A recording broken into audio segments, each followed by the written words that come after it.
মাদক মুক্ত সমাজ গড়ি, সুন্দর জীবন গড়ে তুলি, এই প্রতিবদ্ধতার সামনে রেখে আমরা আজকে দেখেছি যে আমাদের ওসি সাহেবের নেতৃত্বে সমাজের যারা গণ্যমান্য ব্যক্তিবর্গ সহ প্রশাসনকে ডাকে আজকে যারা সাড়া দিয়েছেন, আমি সাংবাদিক সমাজের পক্ষ থেকে আমি সাংবাদিক জসিমউদ্দিন রাজ একটি জিনিস জানিয়ে যেতে চাই যে আপনারা যদি সচেতন না হন, আপনারা যদি ওসি সাহেবকে এবং প্রশাসনকে যদি গুরুত্বপূর্ণ তথ্যগুলো না দেন, তাহলে ওনারা কিভাবে অভিযান করবে।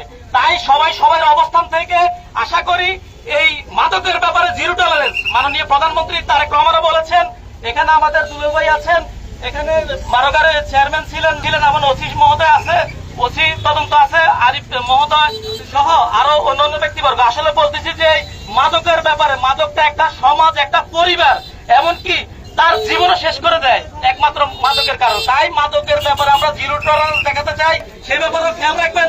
আর মনে রাখবেন যে আপনার একটি সচেতনতার কারণেই কিন্তু সমাজ বেঁচে যাবে, রাষ্ট্র বেঁচে যাবে। এই আশা এবং প্রত্যাশা রেখে আমি সাংবাদিক জসিমউদ্দিন রাজ আজকের মতো